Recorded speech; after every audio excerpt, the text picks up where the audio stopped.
Subscribe करें देवकीनंदन ठाकुर जी महाराज के YouTube channel को और हमारे वीडियोस को सबसे पहले देखने के लिए बेल आइकन को दबाना न भूलें। सबसे सुंदर व्रत है एकादशी का भगवान को मनाने के लिए। सबसे प्यारा व्रत है एकादशी का। अगर चाहते हो भगवान माने, प्रसन्न हो जाए, तो एकादशी का व्रत जरूर रखा करो। बोलो राधे राधे। लेकिन उसके बदले में उनसे कुछ मांगना नहीं है। एकादशी के व्रत के बदले में कुछ मांगना नहीं है। कई लोग हमसे कहते हैं महाराज सुहागिन दोनों व्रत नहीं रख सकती। कोई कहते हैं कन्या नहीं एकादशी का व्रत रख सकती। हम अगर अपनी भावना से कहें तो जिन जिन को ठाकुर जी को मनाने का मन हो, बच्चा हो, बूढ़ा हो, जवान हो, सबको एकादशी का व्रत रखना चाहिए। जो जो भगवान को मनाना चाहते हैं, जो भगवान को मनाना चाहते हैं। जैसे हम लोग कई व्रत ऐसे हैं। करवा चौथ का व्रत पति की उम्र बढ़ाता है ना। और बच्चे के लिए वो एक व्रत है ना, बेटे के लिए जो माएँ रखती हैं, अघोई व्रत रहती है ना, बेटे के लिए रहती। वैसे ही नारायण को मनाने का सबसे सुंदर व्रत है एकादशी का व्रत। राम कृष्ण हरि तीनों ही एक ही हैं, 500 नहीं है, पर तीनों ही उससे प्रसन्न होते हैं एकादशी के व्रत से। तो इसलिए व्रत रखना चाहिए। राजा अम्बरीश एकादशी का व्रत रखते हैं।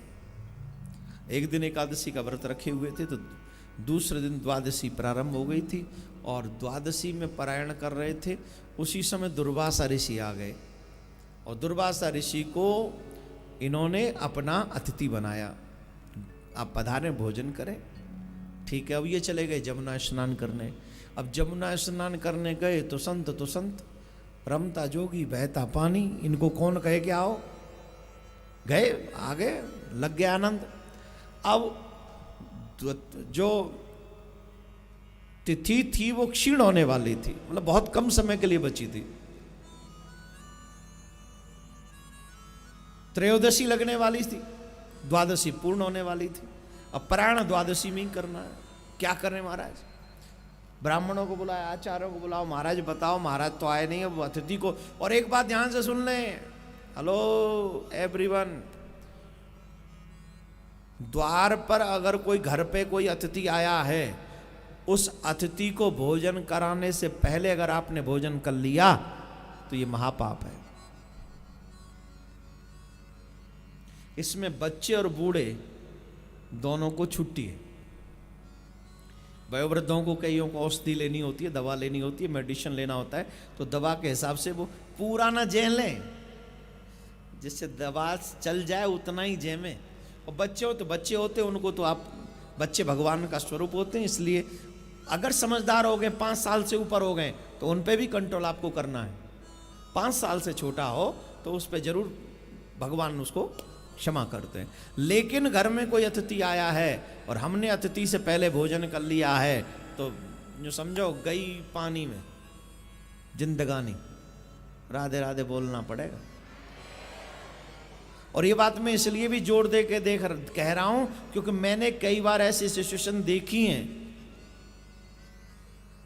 किसी ने हमको घर पे बुलाया, हम गए, तो वहां थोड़े तो छोटे 10-12 साल के बच्चे भी थे, कुछ बुजुर्ग भी थे।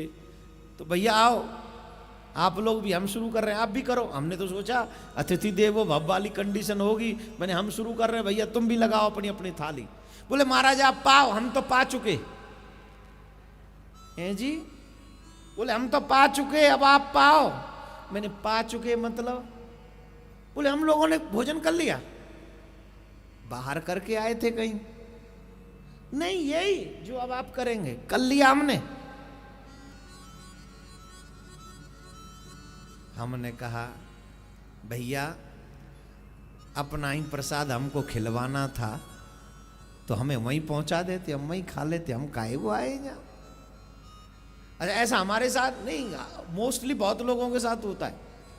इसीलिए मुझे बार बार बोलना पड़ता है, अतिथि का सत्कार करना सीखो। अतिथि कोई भी हो वो भगवान का ही स्वरूप है। आप भगवान को भोग पहले लगाओगे, उसके बाद ही आप भोजन करोगे। अम्बरीश राजा की इस कथा से भी ये बात जो सिद्ध होती है। बोले महाराज अब क्या करें, त्रयोदशी लग जाएगी। बोले महाराज एक काम करो, भगवान के चरणोदक से आप पारायण कर लो, और महाराज जब आ जाए तो भोजन करा के भोजन कर लेना। बोले ठीक है। अब देखो संयोग ठाकुर जी को लीला करनी होती है तो यूँ करते हैं ठाकुर जी लीला। इनका तो चरणामृत लेना हुआ और दुर्वासा ऋषि का वहां पहुंचना हुआ, और दुर्वासा ऋषि बोले ये क्या किया तूने, मेरे जैसे तपस्वी को अतिथि बनाकर, और मैंने तेरा आतिथ्य स्वीकार किया, उसके बाद भी मुझसे पहले तूने पारायण कर लिया। अरे तूने तो बहुत बड़ा अपराध कर दिया। जटा उखाड़ी और कृत्या नाम की राक्षसी उत्पन्न कर दी और कहा इस अम्बरीश का वध कर दे, इसने मेरा अपमान किया है। अब तो महाराज वो कृत्या भागी अम्बरीश राजा को मारने के लिए, और जैसे ही अम्बरीश राजा को मारने के लिए दौड़ी, सुदर्शन चक्र प्रकट हो गए भगवान के। ऐसा नहीं होने देंगे। कृत्या को वहीं मार दिया, तुरंत समाप्त कर दिया। अब कृत्या मर गई। अब सुदर्शन का तेज शांत ना हो, उनका क्रोध शांत ना हो। अब वो पड़े दुर्वासा ऋषि के पीछे। दुर्वासा ऋषि आगे आगे, सुदर्शन चक्र पीछे पीछे। दुर्वासा ऋषि भागे शंकर भगवान के पास, बाबा भोलेनाथ बचाओ, बाबा कर्पूर गौरम करुणावतारम। बोले हमारी करुणा इस समय मौन में है, जाओ यहाँ से, जल्दी जाओ। अगर हम तुम्हारी भगवान के सुदर्शन तुम्हारा पीछे है। राखी को सकही राम कर द्रोही, भगवान के द्रोही को, भगवान के भक्तों के द्रोही को अपने घर में जगह नहीं देनी चाहिए। ये बाबा भोलेनाथ सिखा रहे हैं। ध्यान से सुनिए।